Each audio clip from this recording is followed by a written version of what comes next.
وہ سرورے کشورے رسالت جو عرش پر جلوگر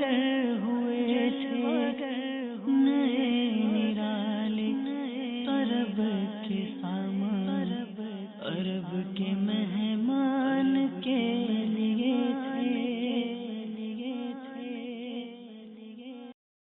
الحمد للہ رب العالمین والصلاة والسلام علی سید الانبیاء والمرسلین، اما بعد فاعوذ باللہ من الشیطان الرجیم، بسم اللہ الرحمن الرحیم۔ الصلاة والسلام علیک یا رسول اللہ وعلی آلک واصحابک یا حبیب اللہ، الصلاة والسلام علیک یا نبی اللہ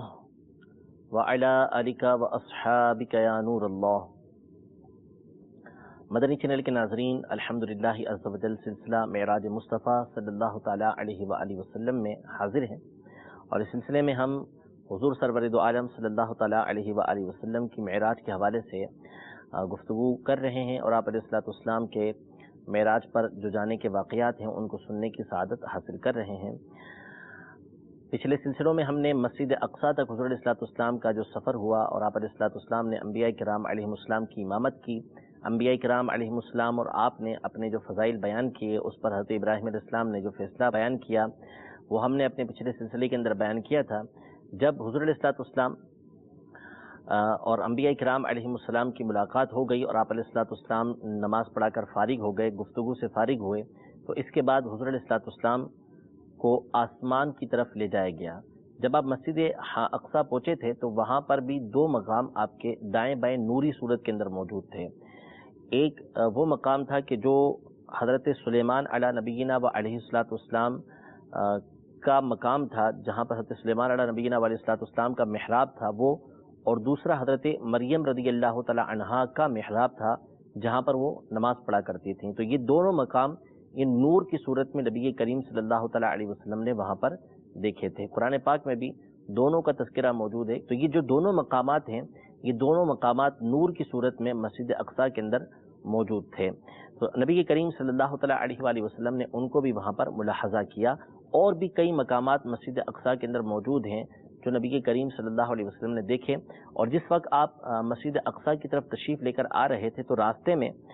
آپ ایک سرخ ٹیلے کے پاس سے گزرے، کثیب احمر کے پاس سے گزرے، وہاں قریب میں موسیٰ علیہ السلام کی قبر مبارک تھی۔ تو حضور علیہ السلام فرماتے ہیں، مسلم کی حدیث مبارکہ ہے کہ میں موسیٰ علیہ السلام کی قبر کے پاس سے گزرا تو وہ اپنی قبر کے اندر کھڑے ہو کر نماز ادا کر رہے تھے۔ موسیٰ علیہ السلام اپنی قبر میں کھڑے ہو کر نماز ادا کر رہے تھے۔ انشاءاللہ تبارک و تعالیٰ اس حوالے سے بھی آگے گفتگو کریں گے کہ موسیٰ علیہ نبینا علیہ السلام اپنی قبر میں تشریف فرما اور آپ نماز ادا کر رہے ہیں، جس سے انبیاء کرام علیہ السلام کی حیات ہونے کا، ان کے زندہ ہونے کا واضح ثبوت ہمیں ملتا ہے۔ پھر اس کے علاوہ جب نبی کریم صلی اللہ علیہ وسلم اس ٹیلے کے پاس سے تیز رفتاری کے ساتھ مسجد اقصیٰ پہنچے تو وہاں پر بھی حضرت موسیٰ علیہ نبینا علیہ السلام پہلے سے موجود تھے۔ پھر اس کے بعد حضور علیہ السلام جب آسمانوں پر تشریف لے کر گئے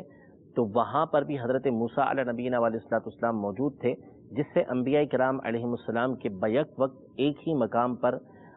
موجود ہونے کا ثبوت بھی ملتا ہے، اور انبیاء کرام علیہ السلام کی طاقتوں کا بھی ہمیں معلوم ہوتا ہے کہ اللہ تبارک و تعالیٰ نے کیسی کیسی روحانی طاقتیں ان کو عطا فرمائی ہیں۔ تو بہرحال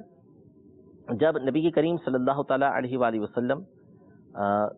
اور انبیاء کرام علیہ السلام اپنی گفتگو سے فارغ ہوئے تو اس کے بعد نبی کریم صلی اللہ تعالیٰ علیہ وآلہ وسلم کو آسمانوں کی طرف لے جایا گیا۔ آپ نے تصویروں میں عمومی طور پر ایک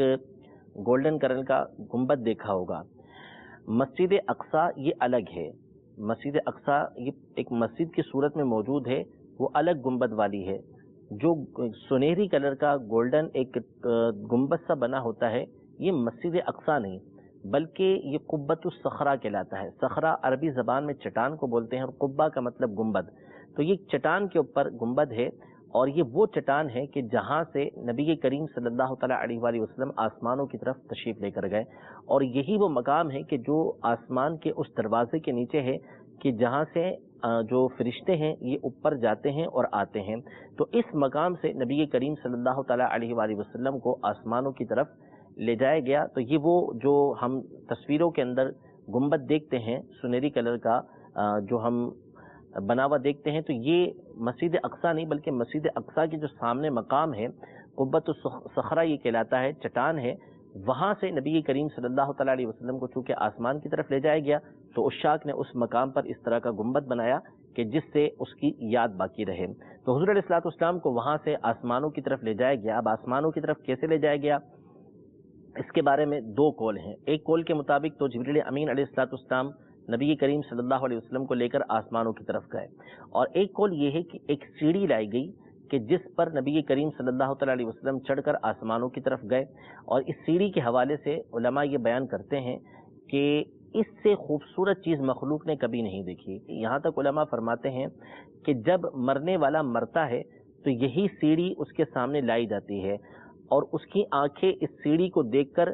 ٹک ٹکی بند جاتی ہے، اسی لیے آنکھیں اس کی کھلی رہ جاتی ہیں۔ مسلمان کی تو اس لیے کہ جب وہ اس کی خوبصورتی دیکھتا ہے تو خوش ہوتا ہے کہ اللہ تبارک و تعالیٰ اس کے ذریعے مجھے آسمانوں کی طرف لے کر جائے گا،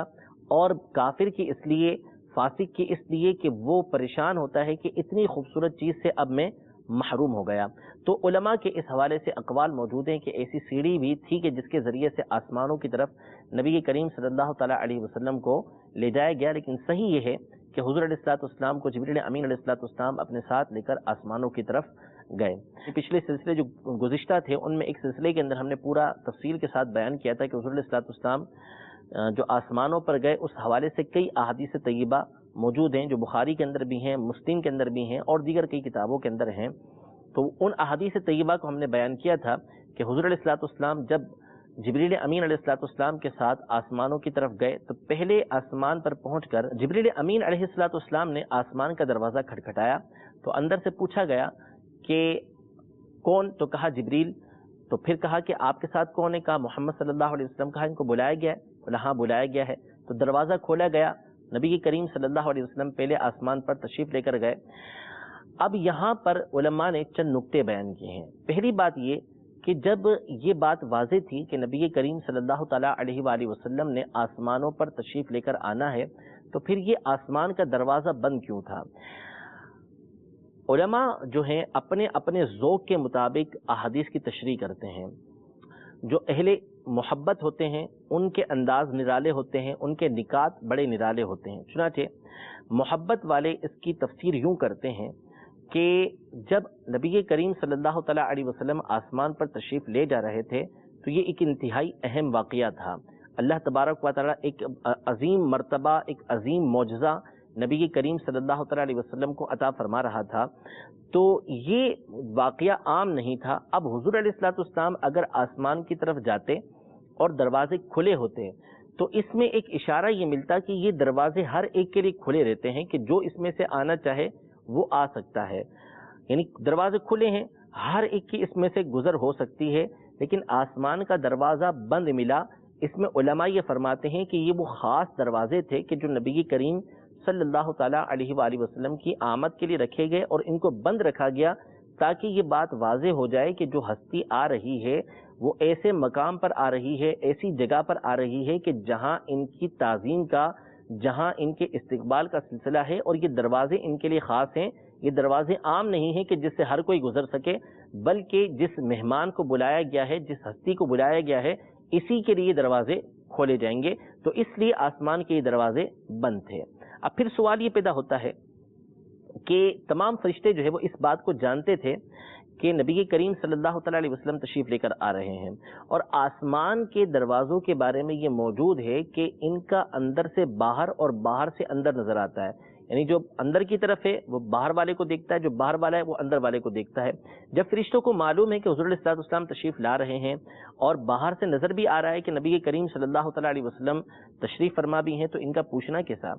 تو علماء بڑی ذوق والی بات یہ بیان کرتے ہیں کہ